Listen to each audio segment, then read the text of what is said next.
Welcome to the AAFCA Roundtable with our special guest, Ego Woden of Saturday Night Live.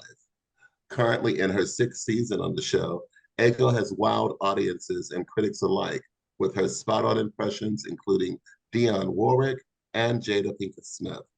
And her extraordinary character work includes last season's instant classic, the fan favorite Lisa from Temecula.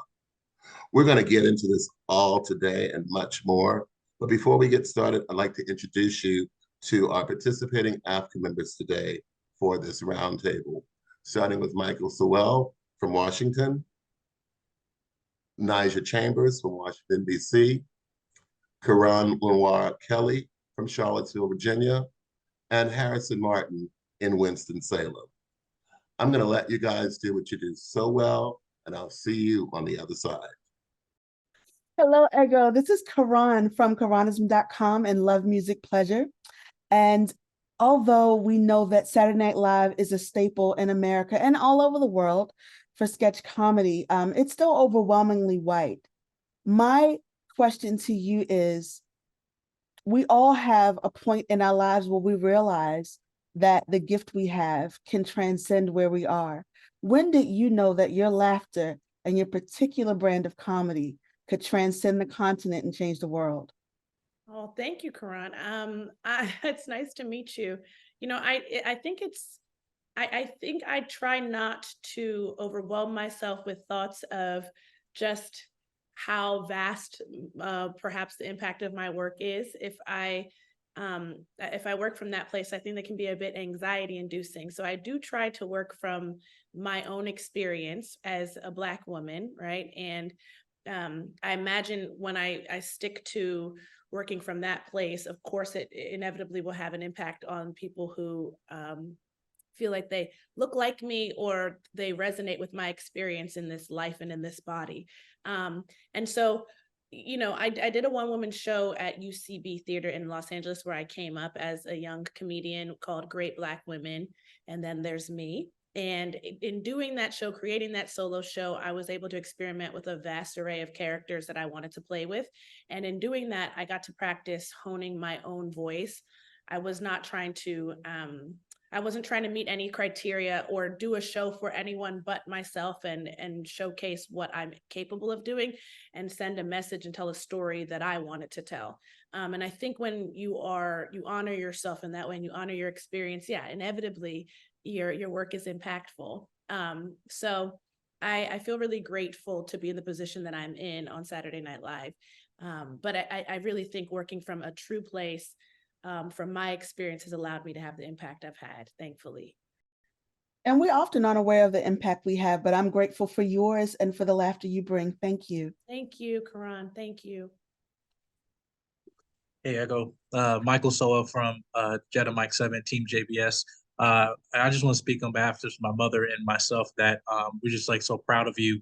Just in terms of your career, that you feel like nobody's watching. We've definitely been watching very carefully in terms of just your growth. And I just think it's just an honor to speak with you.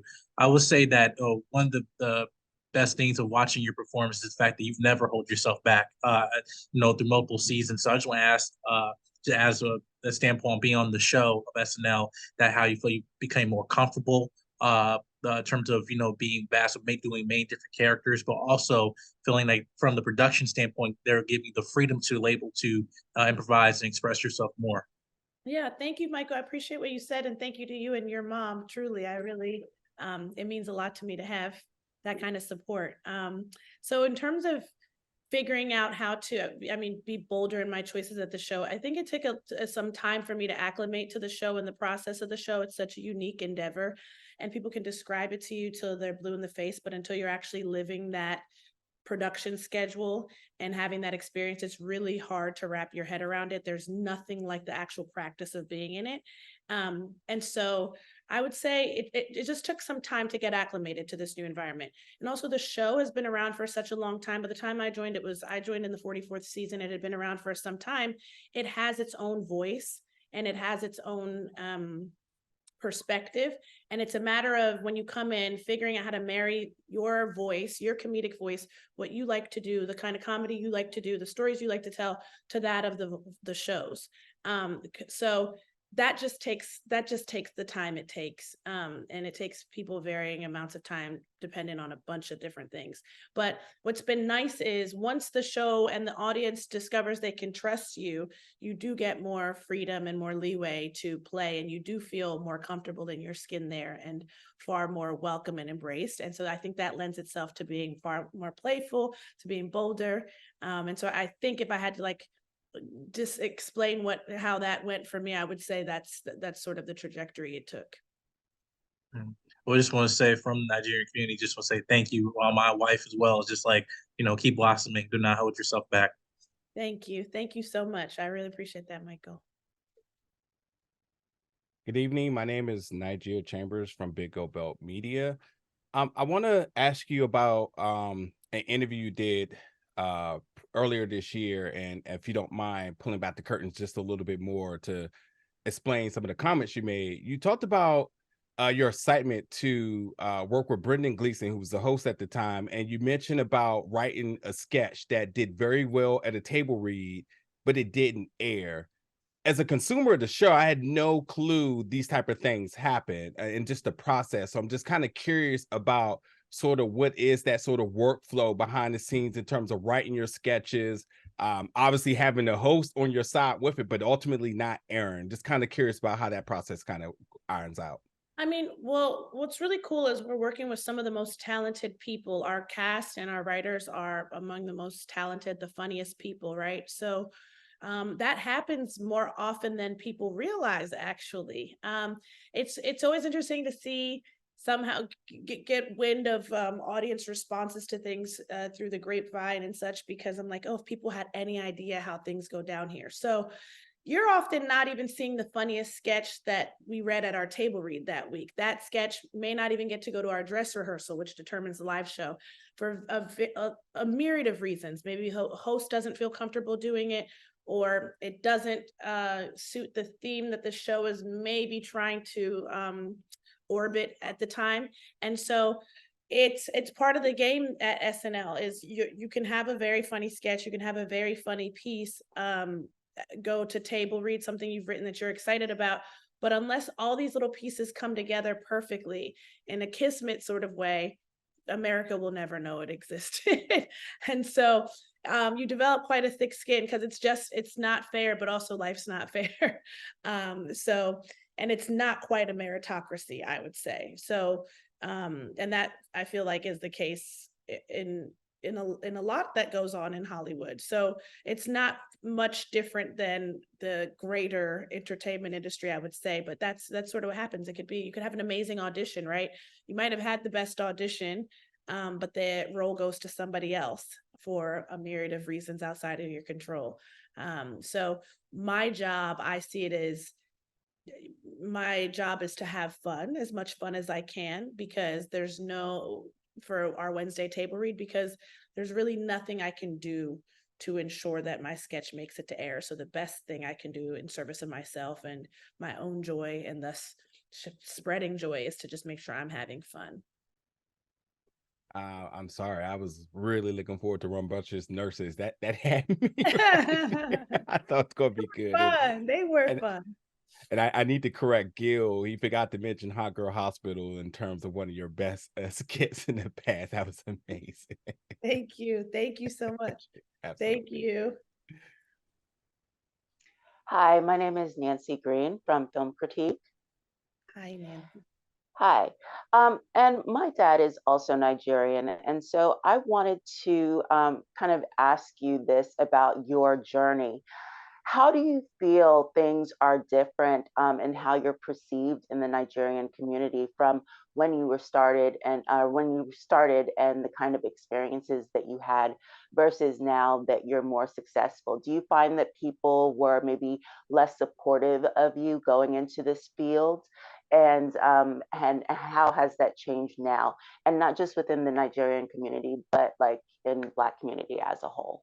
I mean, I think across the board, to be honest with you, when you tell people who don't have experience in entertainment industry that you want to have a career in entertainment, it just raises eyebrows, because people don't, if you're not part of this industry, people don't really know how it works. People don't really know how one gets their footing, or one has a successful career. Even now, one might say, I have a successful career, but I couldn't give anyone a prescriptive course of action to get to success in this industry. So I understandably, like, growing up in Baltimore, I feel like there were quite a few people who were like, what do you want to do? That's not really a possibility, because if you haven't had the experience, you don't know anyone who's had the experience, it's hard to really envision that for yourself or anyone you know.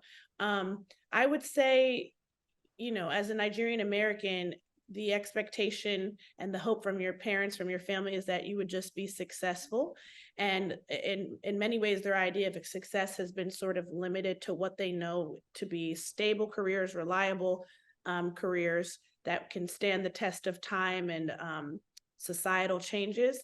And so I've done a sketch with Daniel Kaluuya called Proud Parents, about parents who wanted their son to be a doctor, but he was creative writing major, and they were having a meltdown about it. And I don't think it comes from an unsupportive place. I think it comes from fear, frankly, of like, how is that going to work out? Explain to me how that pans out. How will that be secure? How will you ensure you have a stable future? So, once I booked my very first commercial, I think my mom came to understand, okay, this is really possible. When families started to see progress, they came to understand, like, okay, well, she's up to something. She's on her way. And there's no way to sort of explain or express to them what that journey looks like, because it's simply not linear. And again, there are no like, go to this school and then this school and then you get this job. That just doesn't exist within this industry. So I think, my family's always been supportive. Honestly, I wouldn't be here doing this without their support, frankly. So I joke a lot about my mom wanting me to be a doctor still, but it truly is a joke. She's incredibly supportive. And I think it was just a matter of fear, and also now seeing that it is well has calmed her, and she is fully on board and supportive. And honestly, once I told her what it was I wanted to do, it was a little shock to the system, but then I would say I've felt so supported by the community of people I'm around. Okay, great, great, thank you. And I'm also from Baltimore, so. Thanks. Nice to meet you, Nancy. Hey, Baltimore. Nice to meet you. Hey, Ego, Harrison Martin of Flix Frog. It's wonderful to be able to talk to you. I've been a fan of SNL for as long as I remember. I remember staying up late night watching it, and it seems to be a dream of many comedians to make it on the show because of all the career possibilities it leads to. And I just wanted to ask, do you have, I don't know, like a career path set for it now that you're on the show? Do you have like a set amount of time you want to be on the show before you move on to other things? You want to be like Keenan and be there as long as they'll have you? I know you recently were in Good Burger 2 with him, and there's many other movie roles that could come. I just want to know what your thoughts on that is. Yeah, I have big goals and dreams for myself. I feel like I wouldn't be Nigerian if I didn't. And so I want to direct one day. I want to produce. I have the stories that I want to tell that wouldn't be suitable for SNL in the format that it is. It's a sketch show. So there are narrative stories that I want to tell. I also want to create a platform myself, or sort of a trajectory for myself that would allow me to EP younger marginalized voices projects as well. People who haven't had the opportunities I've had, I would love to support them in reaching their own goals in the entertainment industry. So if I can position myself to make that a possibility, I'd be very, very happy and feel like I did what I set out to do. Well, thank you very much. You definitely have the talent to do all of those things, and I hope it works out. Thank you, Harrison. I appreciate it. Hey, Ego, it's Karan again. Hey, Baltimore. Hey, Baltimore. I gotta ask you, what side did you grow up on? Where'd you grow up?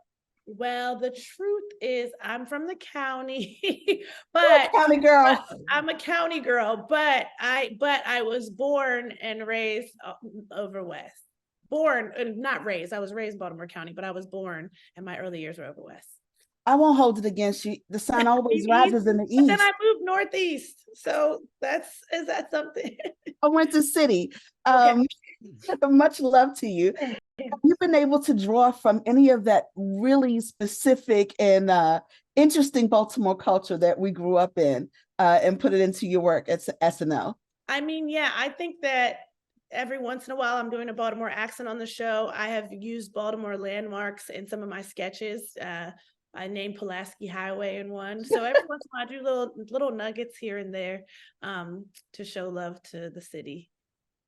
I love it. Thank you so much. Thanks, Karan. There you go, Michael, again. You mentioned, again, the fact that being from our community, that going into the arts industry is not the fact that whether our family believes in it. In fact, they just don't see it so enough or predominantly. You went for school for pre-med. I went for IT. And the first thing when I told my parents, yeah, I want to go into film, journalism and stuff. It's like, okay, how much is that paying? Right. So, so my question for you is like, what type of advice would you give for not only just members in our community, but it just also marginalized communities as well, trying to pursue a career field within the arts, whether either in front of the camera, behind, press side, whatever. What advice would you give to them? Obviously, your journey is very inspiring. Thank you. Thank you. I mean, I would say, one understanding, I don't encourage anyone whose family doesn't understand what they're doing to be at odds with their family, because I do think it comes from a place of love and a place of fear. The cool thing is you get to live your own life and kind of pave your own path if you are so brave enough to try to do that. I don't think it certainly is not without its obstacles and varying degrees of obstacles for people. So I don't want to trivialize that. I would say to come up with a plan for yourself, set goals for yourself, and check in and make sure that you are doing things that are going to lead you to achieve those goals. And even if you don't reach those goals, just getting closer to them and remaining active and moving with a vision and a purpose, I think makes all the difference. And so it's really up to, especially in a nonlinear profession like this one, I think it's really important to set those goals and then figure out how you're going to try to achieve them. And again, if you don't reach those goals, you're just going to be in a better position, I would say, than you were if you hadn't. And also in attempting to reach those goals, you learn so much about yourself and about how to course correct. And I think a lot of those teachings will then carry you into the next chapter. So every challenge I had ultimately was so helpful to me in terms of it just gave me the skills I needed to navigate where I am today. So even as I face challenges today, I have this awareness that these challenges are just empowering me for later, because I'm going to face challenges much like this, but I'm gaining the tools right now to navigate those challenges. So I would say have that plan, have your goals, seek a mentor too, if that is something that's available to you. But also when you have a mentor, I would say, recognize the value in that resource. And so recognize the value in that resource and make sure you're coming to them with good questions, meaningful questions, beyond what did you do, because no two people's path is going to be the same. So figure out how to best utilize that resource and that relationship and be really mindful and I would say wise about it. But yeah, having a plan is invaluable. Yeah. Well, I just want to thank you from our family that will definitely be praying for more blessings coming your way. Thank you. Thank you very much.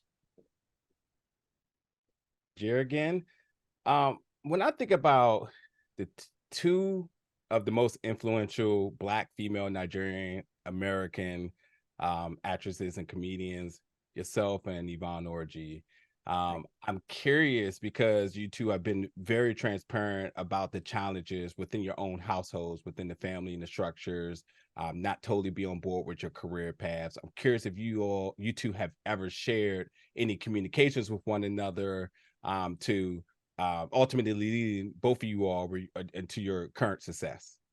Well, I didn't really know Yvonne. I think we connected in 2017, maybe. She reached out, she's such a lovely, generous soul.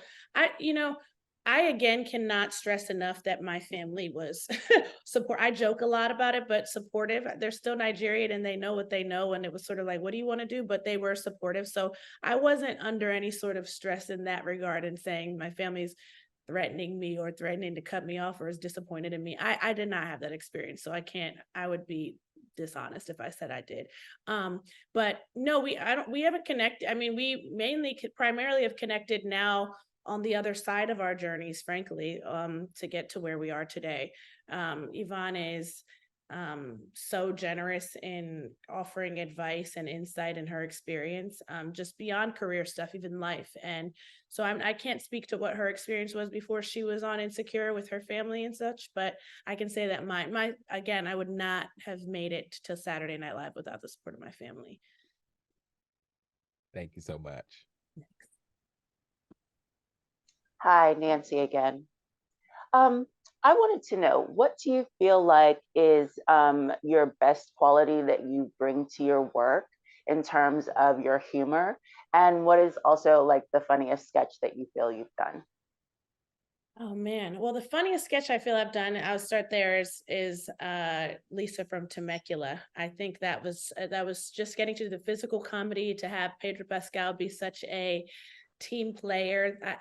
That his role in that could have very well been counted thankless, but he made it fun. And I do think there's a lot of hosts that would come in and not want to do his role because they go, well, what am I doing in this? How am I shining? So I can't thank Pedro enough for his generosity and willingness to play and be supportive. I will love him forever for that. So that was the most fun.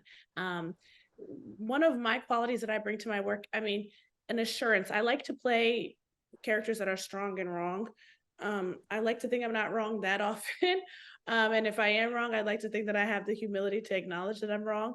But I think there's a strength that I embody in my own personal life that I bring to some of my characters who are so self-assured. And oftentimes what makes it fun for me in those cases is that they're self-assured, but they're wrong as hell. So I would say that's the big quality. Great, thank you. Thank you so much.